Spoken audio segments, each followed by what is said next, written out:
day that God has given me, we are made for signs and wonders. Crusades, raising of the dead, making the lame to walk, a man of prophetic unction and anointing, church planting, televangelism, global evangelization. Those are but few epithets to describe a man of faith. Born 1938, dumped in a dustbin by a frustrated father, but later to set a ministry with a global outreach. That is the man who we celebrate, Archbishop Benson, Idahosa. By 1959, the tentative beginnings of what would eventually be the Miracle Center and the international global presence of Church of God Mission began with a prayer group inside a small storehouse on Forest Road in Benin City. Earlier, the All Nations for Christ Bible Institute had begun, and at the first commencement of service, 43 graduates of the Bible school were set to graduate. About this time too, Benson had begun a TV ministry, The Redemption Hour, a TV outreach which expanded to other parts of Nigeria and as far out as Ghana, Togo, Dahomey, and the Cameroon. The TV ministry impact could be seen in the expanding congregation at the Miracle Center Church, making it too small to accommodate worshipers. In the mix and in the expansion of the work and soul-winning crusades, Benson began publishing the Redemption Faith magazine, as well as distributing Bibles, Christian tapes, and books to other African countries for crusades. As the work increased, so the financial needs increased. Experience had taught Pastor Benson not to hold back for lack of funds, for if he walked by faith, the need would be met. He therefore emphasized on the need for members to give to the work in order that they too will in turn be blessed.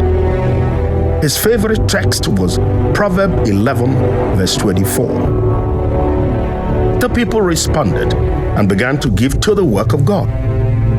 They gave for the building project, for the television outreach, for evangelistic crusades, for Redemption Faith magazine, as well as for the needs of the less privileged. And in the sowing, there was reaping.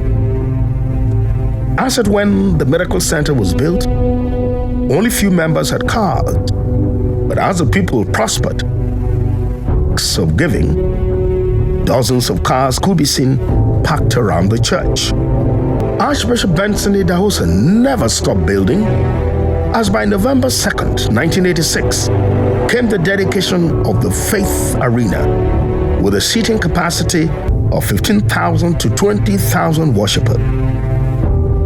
The Faith Miracle Center is the global headquarters of the ministry, and it contains several offices and departments of the mission. According to him, on the day of the dedication, the cost of the building was faith. In 1979, Benson recalls how the Lord spoke to him in a vision of a new direction. Take a step higher, the Lord said. I want a ministry for body, soul, and spirit. That vision will be called Christian Faith University, with a threefold emphasis in theology, medicine, and agriculture. When the Archbishop went to be with the Lord, like Elisha, Archbishop Margaret Benson Idahosa took hold of the mantle of her husband. A transfer of prophetic anointing on the woman, the man called Mama.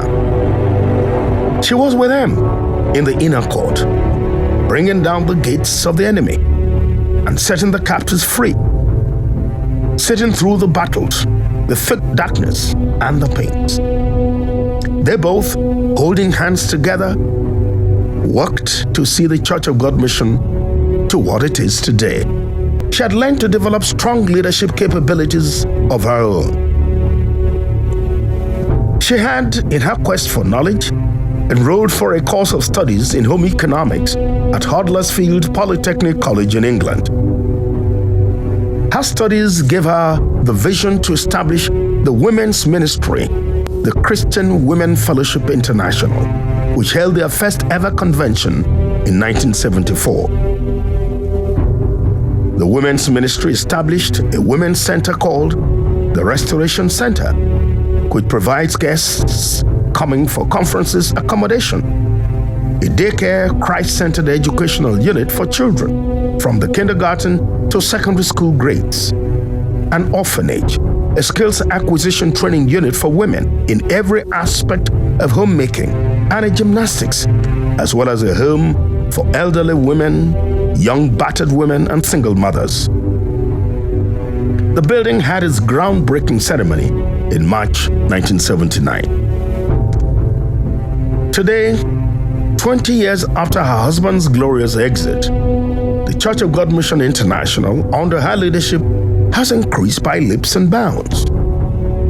Every year, the Christian Women Fellowship International Convention is overwhelming as thousands of women troop in every year to listen to this great woman of God teach, with great signs and wonders following. Under her leadership, the Word of Faith group of schools now has 104 schools nationwide.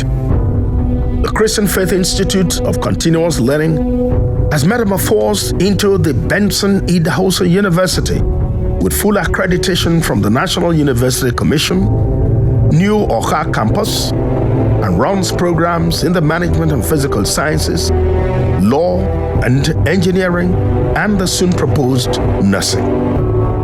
It also runs a PhD, MSc, and PGD postgraduate programs. The All Nations for Christ Bible Institute now operates 2 schools and runs both diploma and degree programs. The Institute has an affiliate status with international bodies and enjoys increased student strength.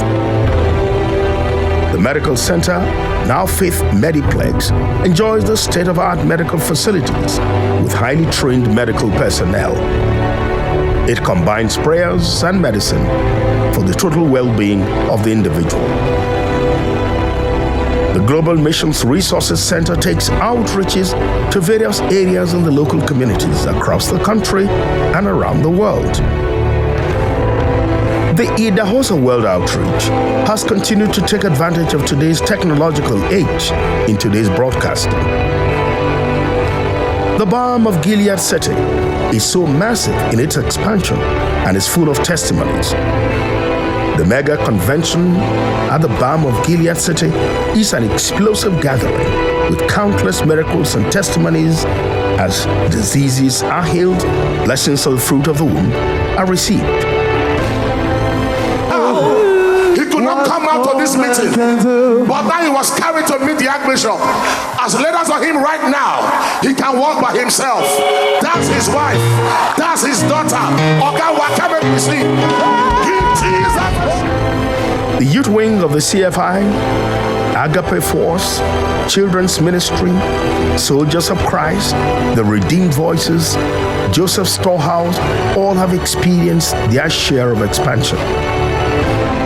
Today, Church of God Mission International pastors, through Mama's encouragement, are inspired to attend the Special Vocation Bible 6 weeks intensive training for pastors. What more is there to add? The Deborah of our time, mother, leader, mentor, counselor, has continued to inspire all, thereby continuing the great works of Archbishop Benson Idahosa.